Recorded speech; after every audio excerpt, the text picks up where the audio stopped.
ఎట్లయితే కాదనేసి మళ్ళీ వెళ్ళిపోయినా అక్కడికి. మళ్ళీ నెక్స్ట్ డే మళ్ళీ వచ్చిన పేపర్ చింపేసి మళ్ళీ నెక్స్ట్ డే వచ్చిన జిరాక్స్కి. అలా 2 times 3 times వచ్చేసి అలా అలా చూసి నవ్వుతుండే మెల్లమెల్ల.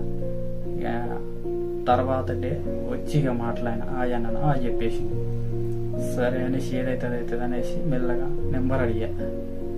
నెంబర్ అడిగితే ఎందుకు అని అడిగింది. ఏం లేదండి, ఏదో నార్మల్గా మాట్లాడుకుంటే దానికి నువ్వు ఓరువని నీకు ఎందుకు ఇవ్వాలంట. సరే అనేసి నెక్స్ట్ ఇక వెళ్ళిపోయిన. అక్కడికి వెళ్ళి పోయి బాగా ఆలోచించిన ఏందబ్బాయి ఇలా అనేసి తేడా పడుతుంది అనేసి. మళ్ళీ నెక్స్ట్ డే ఏదైతే మళ్ళీ వచ్చిన ఇవ్వండి అండి ప్లీజ్ ప్లీజ్ అంటే ఆలోచించి నవ్వి ఇచ్చింది.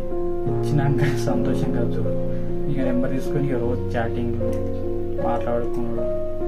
ఇక అలా జరిగింది ఫ్రెండ్స్. మళ్ళీ దీనికి మొత్తం ఫుల్ స్టాప్ కావాలంటే నెక్స్ట్ వీడియోలో